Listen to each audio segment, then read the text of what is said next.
46 साल बाद जगन्नाथपुरी मंदिर में खुला रत्नों का भंडार। बेशकीमती जेवरात रखने के लिए मंगाए गए बॉक्स।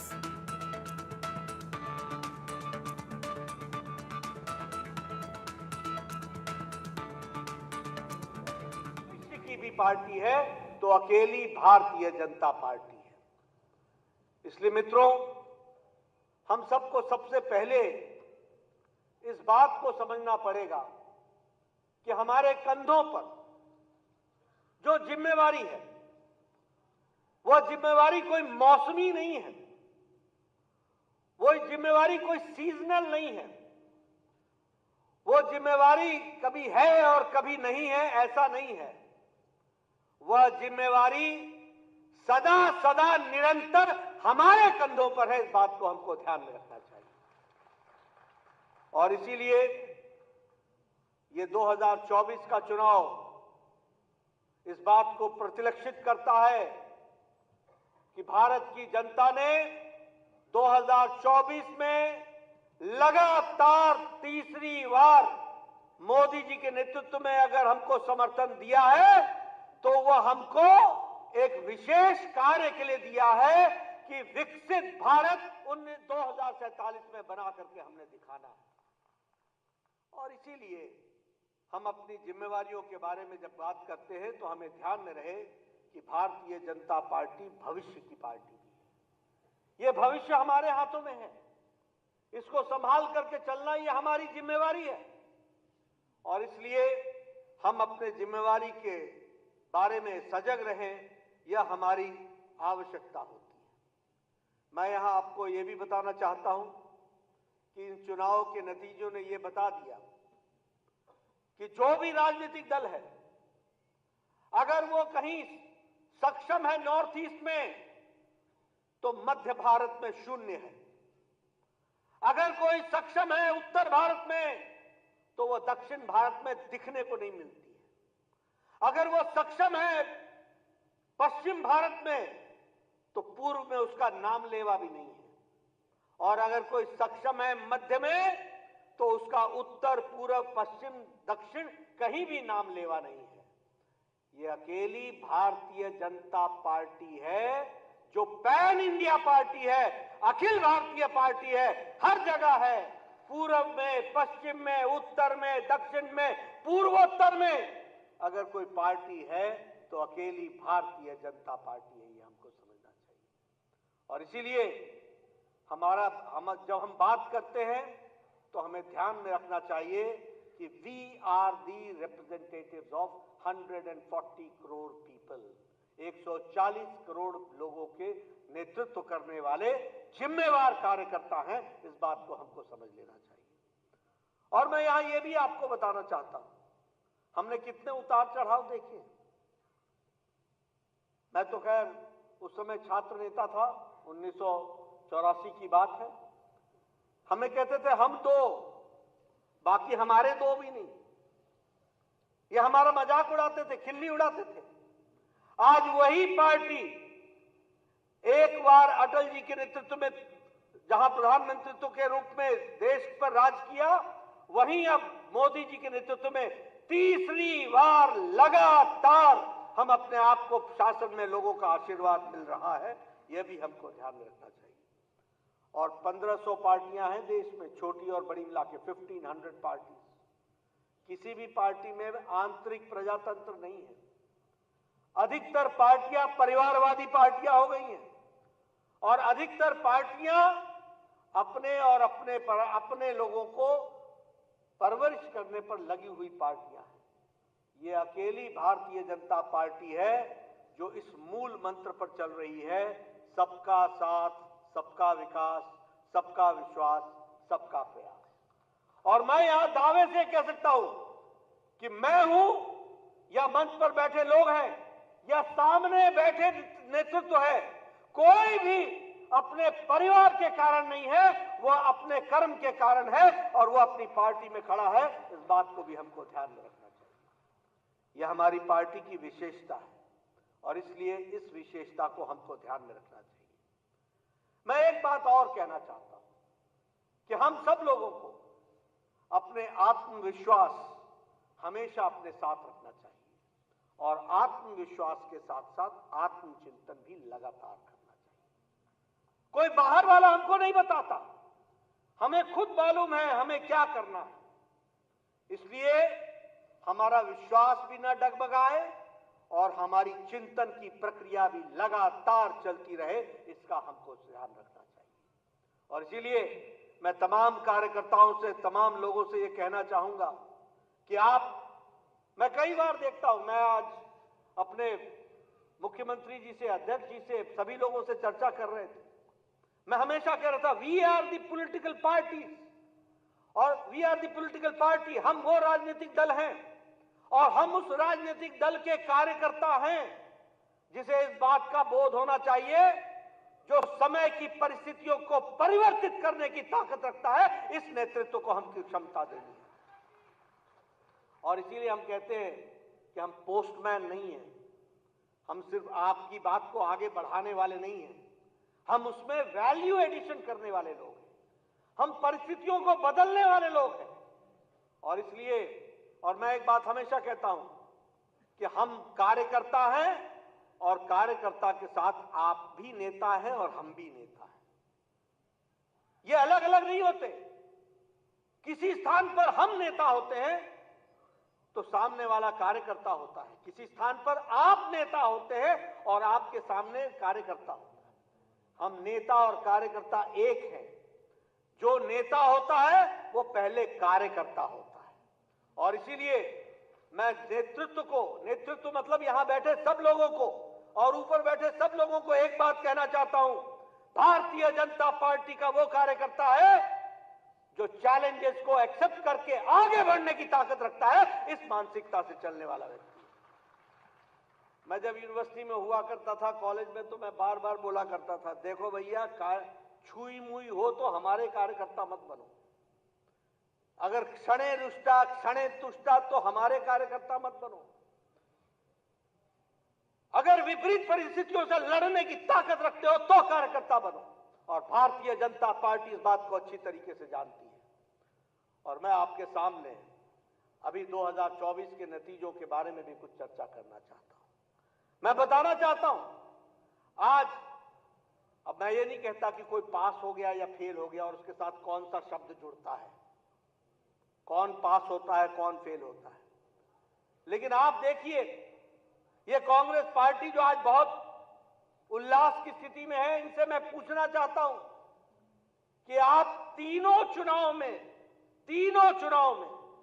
जितने आपके एमपी जीत करके आए वो भी हमारे 240 को पार नहीं करते हैं। ये आपकी परिस्थिति है। मैं ये भी बताना चाहता हूं कि 3 चुनाव के बाद आप 100 का आंकड़ा पार नहीं कर पाए। और मैं ये भी बताना चाहता हूं कि इंडिया अलायंस ये ध्यान में रखे कि आप सारे जुड़ करके भी जितना नंबर है वो अकेली भारतीय जनता पार्टी के सांसदों से कम पड़ती है। इसको भी आपको ध्यान में रखना चाहिए। मैं मित्रों आपको बताना चाहता हूं, 13 राज्यों में, 13 स्टेट्स में कांग्रेस पार्टी जीरो रही है, जीरो। एक भी एमपी नहीं आया है 13 राज्यों में। और इसके साथ साथ मैं ये भी बताना चाहता हूं कि हमारे गुजरात, महाराष्ट्र, गुजरात, छत्तीसगढ़ और मध्य प्रदेश, यहां 64 सीटों पर जहां सीधी लड़ाई हुई है कांग्रेस पार्टी से, 64 सीटों पर 64 में से 2 सीटें कांग्रेस को आई हैं, 62 सीटें भारतीय जनता पार्टी को गई है। यह भी हमको ध्यान में रखना चाहिए। और इसके साथ साथ मैं यह भी बताना चाहता हूं कि कांग्रेस का अकेले जहां चुनाव लड़ी है वहां इसका स्ट्राइक रेट है 26%, और जहां ये अन्य दलों के साथ चुनाव लड़ी है वहां इसका स्ट्राइक रेट है 50%। यानी कांग्रेस पार्टी आज परजीवी पार्टी हो गई है, अपने पर खड़ी नहीं है, अपने वोट पर खड़ी नहीं है, ये दूसरों के वोट पर, अंग्रेजी में इसको कहते हैं पैरासाइट।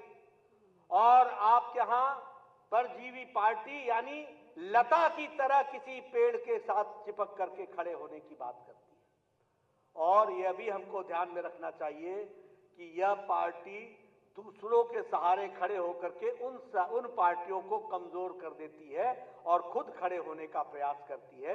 ये कांग्रेस पार्टी का चाल चरित्र है, ये भी हमको ध्यान में रखना चाहिए। इसलिए मित्रों, अगर मैं चुनाव की दृष्टि से बातचीत करूं तो मैं ये कह सकता हूं कि आज ये पार्टियां बैसाखियों पर खड़ी पार्टी है। कांग्रेस पार्टी रीजनल पार्टीज के आधार पर खड़ी पार्टी है, पैरासाइट पार्टी है, परजीवी पार्टी है।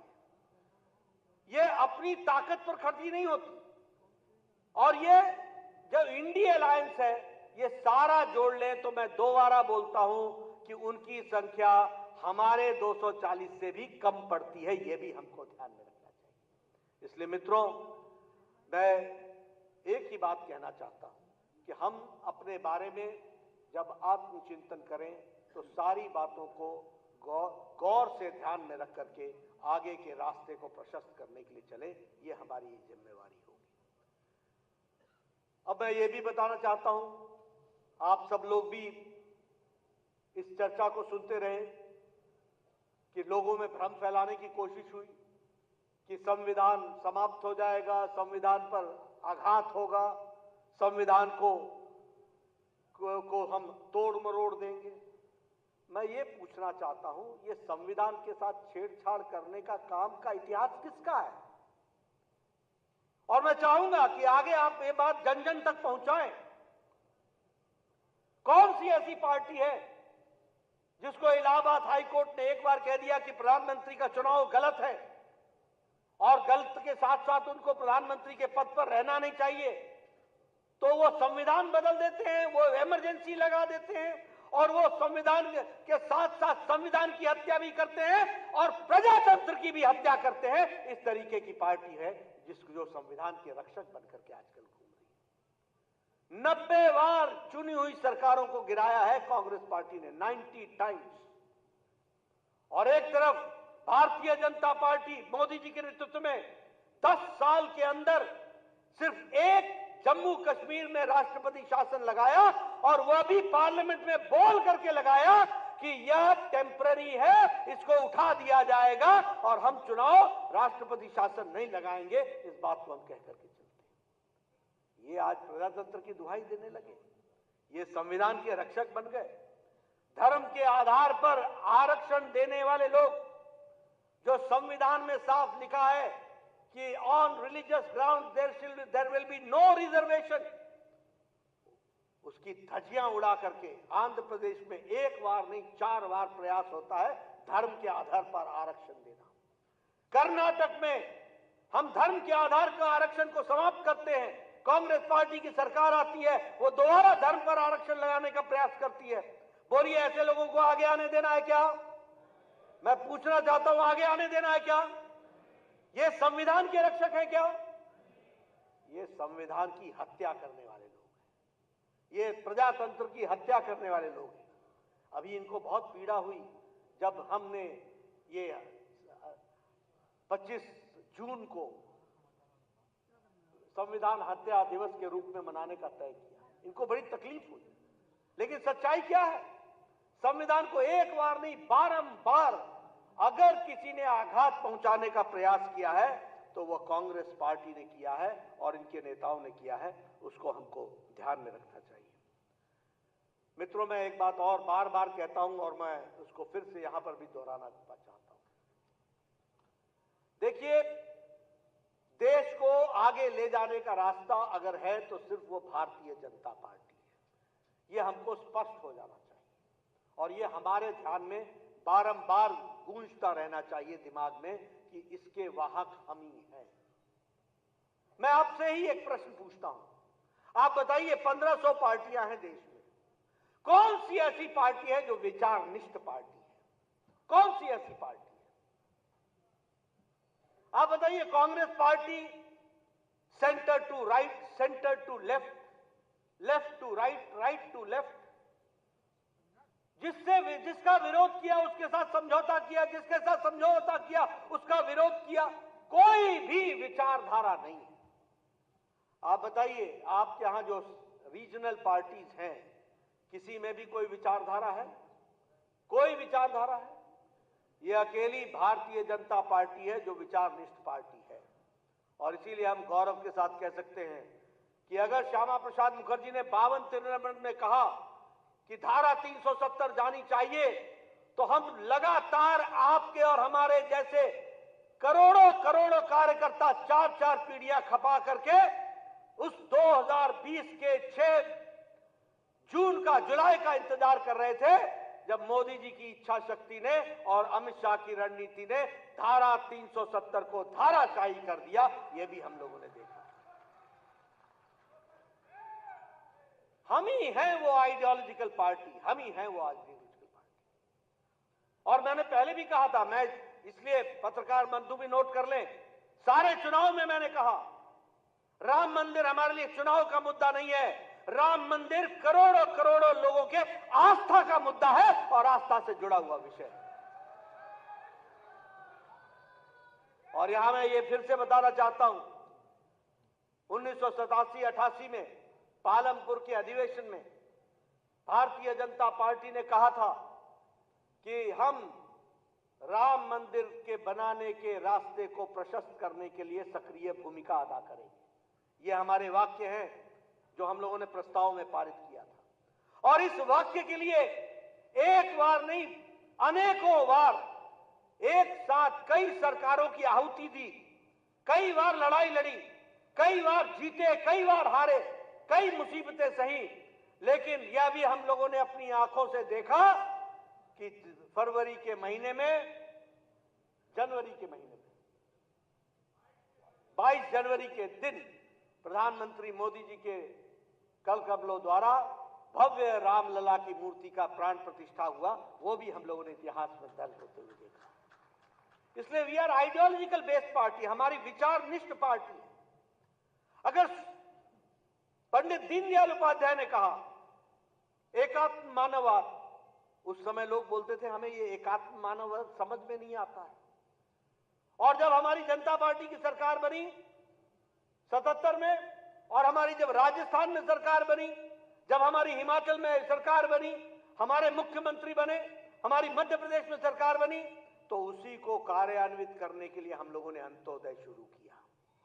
और उसी का सरलीकरण करते हुए प्रधानमंत्री मोदी जी ने एक मंत्र दिया, सबका साथ, सबका विकास, सबका विश्वास, सबका प्रयास। मैं ये बात इसलिए बोल रहा हूं कि हम लोगों ने 60 के दशक में, 70 के दशक में, 80 के दशक में, 90 के दशक में अपने विरोधियों से सुना, बारंबार सुना, what is your economic model, what is your economic model, आपकी इकोनॉमिक मॉडल क्या है बताओ, आपकी अर्थनीति क्या है ये बताओ।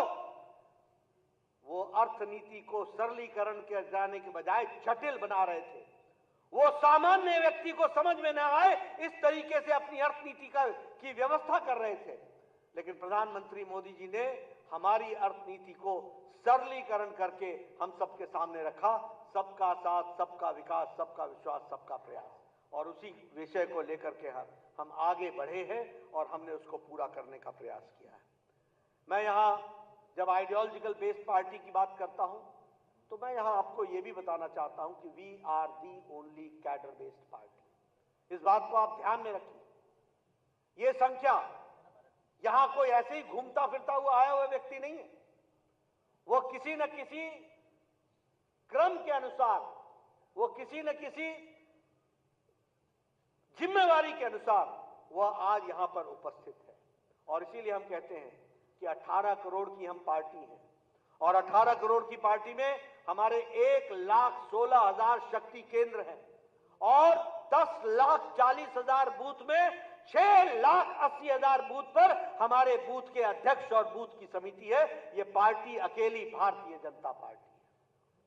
और अगर मैं मास फॉलोइंग की बात करूं तो सबसे ज्यादा सांसद, 1500 से ज्यादा हमारे विधायक, हमारे 300 से ज्यादा हमारे एमएलसी, और हमारे लगभग 200 से ज्यादा हमारे मेयर्स, और हमारे चुने हुए हजारों से ज्यादा ब्लॉक के सदस्य और हमारे चेयरमैन चुन करके आए हैं। We are the only mass following party. अगर जनता किसी के साथ जुड़ी है तो वो भारतीय जनता पार्टी के साथ जुड़ी। और यहां बताना चाहता हूं मैं, एनडीए की 17 स्टेट में सरकारें हैं एनडीए की, और विशुद्ध भारतीय जनता पार्टी की 13 राज्यों में सरकारें हैं। और आपको जानकर खुशी होगी कि 58% के भूभाग पर भारतीय जनता पार्टी का कमल खिल रहा है और 57% की जनता पर भारतीय जनता पार्टी का शासन चल रहा है। ये भारतीय जनता पार्टी है। इसलिए हमें ये ध्यान में रखना चाहिए कि किस तरीके की पार्टी के हम सदस्य हैं, किस तरीके से हम पार्टी को आगे बढ़ाने का काम कर रहे हैं। और जब मैंने आइडियोलॉजिकल पार्टी की बात की तो हम लोगों ने छदम जो सेकुलरिज्म था, इसको हम लोगों ने स्यूडो सेकुलरिज्म था, इसको भी हम लोगों ने चैलेंज किया। तुष्टीकरण के खिलाफ हमने लड़ाई लड़ी और उसी के साथ साथ जो व्यवस्था अर्थव्यवस्था चरमराई हुई थी उसको एक सुदृढ़ अर्थव्यवस्था के रूप में खड़ा करने का काम किया। तो प्रधानमंत्री मोदी जी के नेतृत्व में भारत ने किया। इस बात को हमको भारत में हुआ है, इस बात को हमको ध्यान में रखना चाहिए। आप 2014 के पहले की तस्वीर देख लीजिए। मैं बार बार इस बात को इसलिए कहता हूं कि हम सब लोग बड़े साधु प्रकृति के आदमी हैं, बहुत साधु। बुरा नहीं मानिएगा, लेकिन कई बार मुझे लगता है we are more social worker and less political worker. We should be social worker. आखिर सेवा ही संगठन किसी और राजनीतिक दल ने नहीं किया। अगर सोशल काम भी किया है तो उसमें अगर सबसे ज्यादा किया है तो भारतीय जनता पार्टी ने किया। लेकिन हमें राजनीतिक भी होना चाहिए और राजनीतिक दृष्टि से एक हमें हमेशा ध्यान में रखना चाहिए कि लोगों की आगे देखने की आदत होती है और भगवान ने भी हमको पीछे आंखें नहीं दी हैं, इसलिए हम देखते आगे हैं और आगे की सोचते हैं। पर हम भूल जाते हैं कि हमने यात्रा कहां से प्रारंभ की थी। हम भूल जाते हैं कि हम कहां खड़े थे और हम कहां से चले और कहां पहुंचे। याद करो 2014 के पहले का दिन।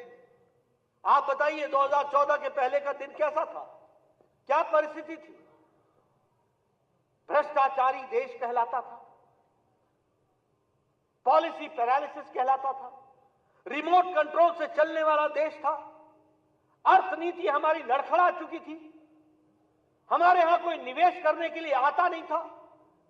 और याद करो उत्तर प्रदेश 2017 तक कैसा उत्तर प्रदेश था।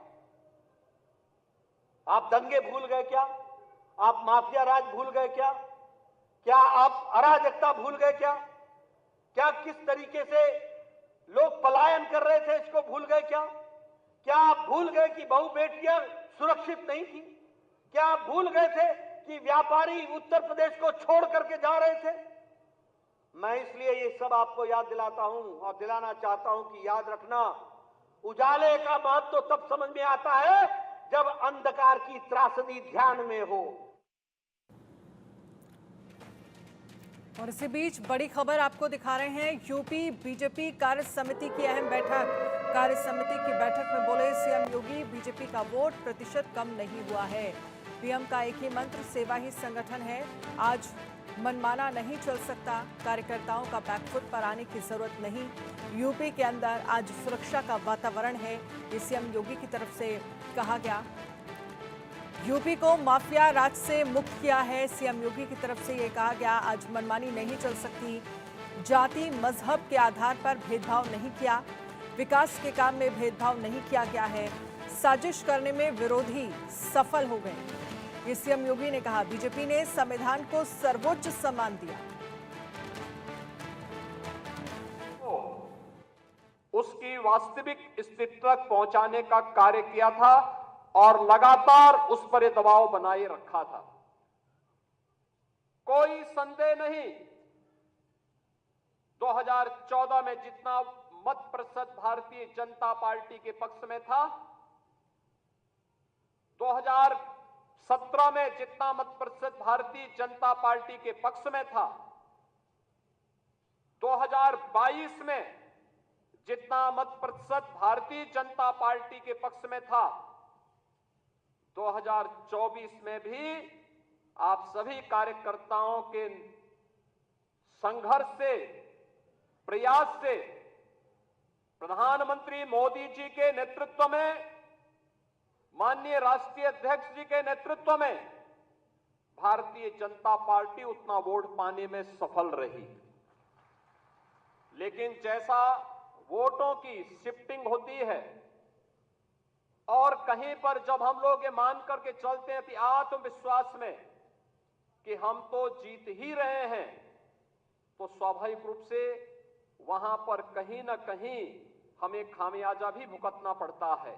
और वह अति आत्मविश्वास कहीं ना कहीं हम लोगों को जहां चोट पहुंचाने में, उस विश्वास पर खरा उतरने में, उन अपेक्षाओं पर खरा उतरने में, जहां कहीं ना कहीं उस विश्वास पर कहीं ना कहीं चोट पहुंची, वहीं साथ ही साथ जिस विपक्ष ने चुनाव के पहले हिम्मत हार करके बैठ गया था, वो आज फिर से उछल कूद करने का कार्य कर रहा है। निकिता सरीन इस पर ज्यादा जानकारी के लिए लखनऊ से हमारे साथ लाइव जुड़ गई हैं। निकिता, बीजेपी कार्य समिति की बैठक हुई, क्या बड़ी बातें सामने निकल कर आई इस बैठक से? निकिता, आपको आवाज आ रही है? 2.7% अमेरिका का, जो विकसित देश है। जर्मनी का है 0.2%।